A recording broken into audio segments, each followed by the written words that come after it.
Telefishinka caalamiga ah ee Soorid Baahid War Soomaali ayaa saaka u kuurgalay si wax uga ogaado shaqo la'aanta baahsan ee ka jirta gobolka Togdheer iyo guud ahaan gobolada Somaliland. Mar aan mikrofoonka la dhex qaadnay shacabweynaha ku nool gobolka Togdheer ayaa waxay si isku mid ah warbixiyeen shaqo la'aanta baahsan ee ka jirta gobolka Togdheer. Assalaamu calaykum waraxmatullaah. Magacaygu waa Faysal Daawud Yuusuf. Waxaan salaamayaa TV-ga SBS. Anigu waxaan u samaynayaa shaqo la'aanta dhalinyarada xukuumadda ayaa kow ka ah. waayo xukuumaddu waxay dayacday dhalinyarada inay shaqo u samayso. waxaan xasuustaa maalintii barigii 2010 doorashadii 2010 xukuumaddu waxay ku ololay jirtay dhalinyarada shaqaan u siinayna waxa laaliyo wax ka qabsamay ma jiraan. dhalinyarada shaqo la'aanteeda waxa kow ka ah tahriibka in tahriibto in makhaayadaha iska fadhido in gidaarada dhalinyarada fadhido marka waxa lambar kow ka xukuumadda ay bismillaahir rahmaanir rahiim haddii aan ku hadalno shaqo la'aanta waddanka ka jirta ee ku habsatay waxa weeyaan dhalinyaradii waddanka ku noolayd ee wax baratay iyo kuwa wax baranay dhamaantoodba camalaan ba gidaarada la taban yihiin waxa arkaysaa dhalinyaradii jaamacadaha ka baxday oo waxa weeyaan boqolkiiba 90 waxna ay tahriibeen waxna ay nolol xumo ku nool yihiin taana waxaan dusha ka saarnaa waxa weeyaan aan leenahay way ka mas'uul dawladda maanta jirta oo waxa laaliyo wax ka qabanaysa waxa diyaarso aanay jirin marka waxaan u soo jeedinaynaa xusbiyada qaranka inay cadeeyaan waxay ka qabanayaan shaqo la'aantan in dhalinyaradii waxna way ka baxeen waddanka waxna inay hadda ka baxaan bay diyaar u yihiin waxa laaliyo ka soo socdaana ma jiraan marka waa taas marka xisbiyada maxaad faraysaa xisbiyada waxaan faraynaa inay waddanka qorshe u sameeyaan shaqo la'aanta laga baxayo oo waxa weeyaan waddankan sidan waddankan kuma jiri karo waddanka dhalinyarada ayaa waxa weeyaan wax walba u ah marka dhalinyaradii waxa weeyaan wax alaaliyo waxay maanta ay ku dhaxayaan ma jirto in dhismoral ba ku dhacay marka waxa weeyaan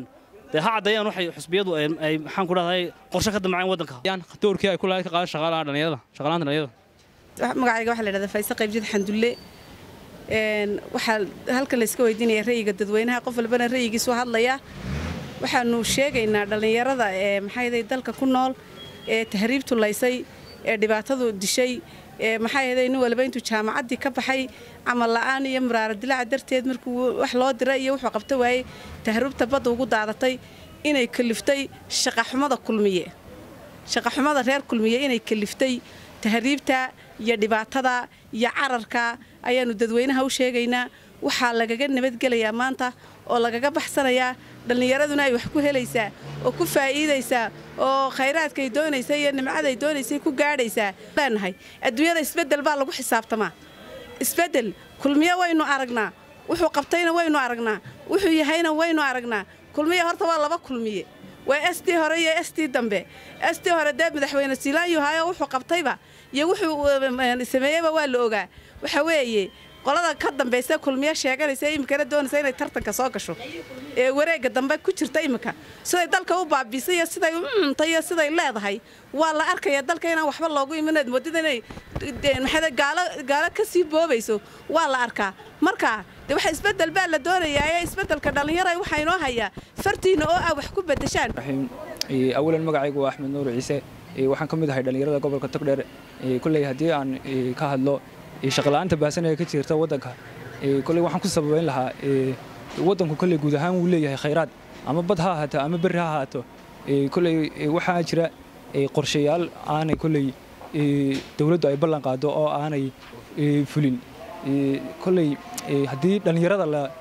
qorshayaasha bahalkii waxaan leeyahay la maalgeliyo oo khayraadka loo furo oo barnaamijkiyo waxaan ku xirfadaha skillska la baro kulay si fiican ba dhalinyaradu uga faa'iideysan lahayd waxa kale oo jirta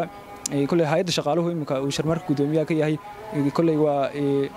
imika midadii uu hayay sharmarka kulay dadaal badan bay sameysay waxaana jira kulay imika marka eegtid dawladda marka guud ahaan la eego waxa soo baxda dhalinyaro aad u tiro badan markay soo baxdo ma jirto kulay dhalinyarada soo baxaysa nin waliba xirfadu bartay ama wixii uu ku takhasusku lahaa kama shaqeeyo kulay dawladuna bal inay sameeyso qorshe qofku wuxuu bartay uu raaco imika waxa arkaysaa matalan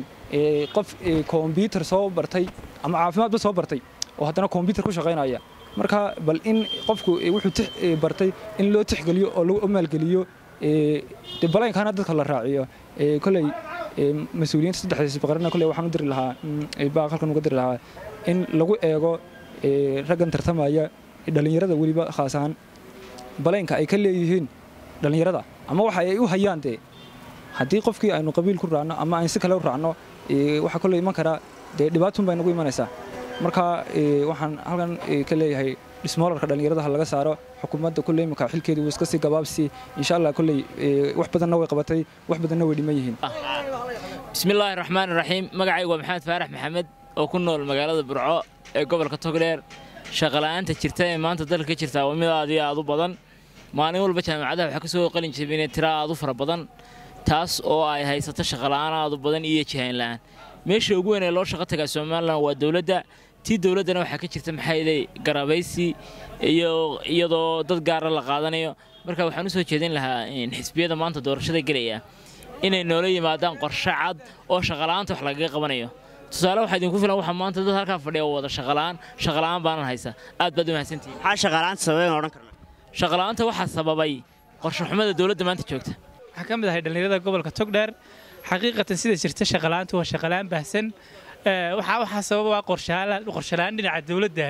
qorshaha marka hore waxa sameeyay shaqo abuurka dawladda sameeyay ballanqaadyo badan baa jiray dalkuna runtii wuxuu leeyahay khayraad badan oo ku duugan haday tahay beero iyo haday tahay khayraadka badda intaba ma jirto cid ka shaqaysiisa waxaad arkaysaa dawladda inay ku mashquulsan tahay waxyaabaha aan dadka dan u ahayn hadii ay tahay dhinacyada qof isagoo baahan haddaad tiraahdo dhagax iyo dhooban gelinaya dhaqaalihii dalka waa dhibaato dadkii baa baahan oo baqtiya markaas la oranaya waxaanu gelinaynaa runtii laamiyo iyo waxyaabaha runtii dadka dan u ahayn saadaradan waxa soo jeedinaya in la abuuro shaqo abuur $100,000 iyo malaayiinta dollar ay dawladda hoose ee Hargeysa ay soo siisatay runtii ay soo siisatay cagafyada waxaan u arkaynaa in laba cagaf oo dhulka lagu qoto inay soo siiso oo dadka wax beertaan dhalinyarada shaqo si equaliya oo ka maran waxyaabahan qurunka iyo qabiilka in lagu qaybiyano soo jeedinaa darteed waxaan sheegayaa maanta baromulkayna haysta inuu yahay qaadkii oo koobaad markii la waayay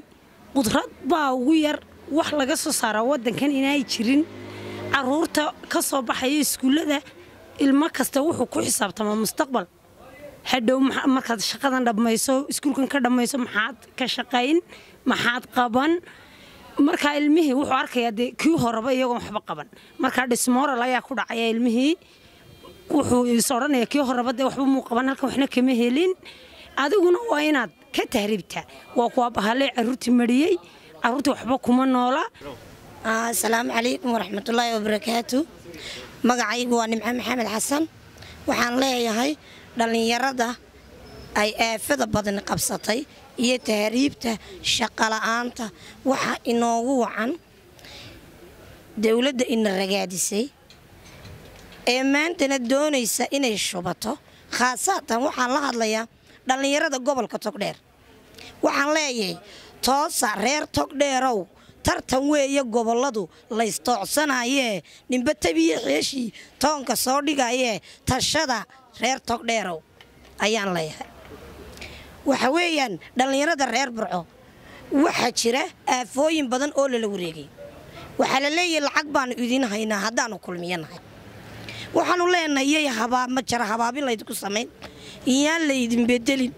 duruufta inagu gadaaman dhalinyaro idinka maanta naga saari kara hooyooyin daalan baanu nahay waanu daalay sidii aanu kulmiyo weegani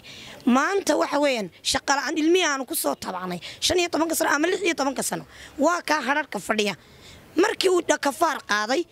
baduhu galay $15,000 baa la iga shubay anigoo hooyaa wiigan gudihiisa magafa ayaa qaatay ilmihiina email allaale iyo meel jaan iyo xidhib dhigay ma hayo waxaan leeyahay ha tahriibina dalka isbedel dhaba ku sameeya bismillaahir rahmaanir rahiim magacaygu waa Cabdiraxmaan Cali Axmed waxa kamid ah dhalinyarada gobolka Togdheer qaasaan Burco haddaan mawduuca wax ka warramo shaqo la'aanta haysata magaalada Burco aad bay u baxsan tahay waxa jirta dhalinyaro fara badan oo iskuulada ka baxaya oo jaamacadaha ka baxaya oo aan meel ay ka shaqaystaan aanay jirin taana waxa uu sababa dawladdii oo aan wax siyaasado cad aan dhalinyarta soo baxaysa faraha badan aqoon-yahanada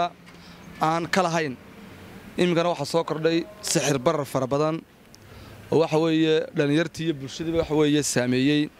marka waxaan ku soo talin lahaa in dawladdu mar haddii ay ka mas'uul tahay shacabweynaha gobolka Togdheer iyadoo ay siyaasad cad ay ka yeelato shaqo la'aanta faraha badan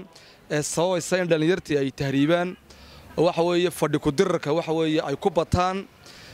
isku soo wada xooriyo maadaama ay jiraan kheyraad aad u tiro badan waxa kaalintii shaqo abuur dhalinyarada gabtay xukuumadda haatan talada dalka haysa oo Shaakir Cabdi Axmed telefishinka caalamiga SBS magaalada Burco.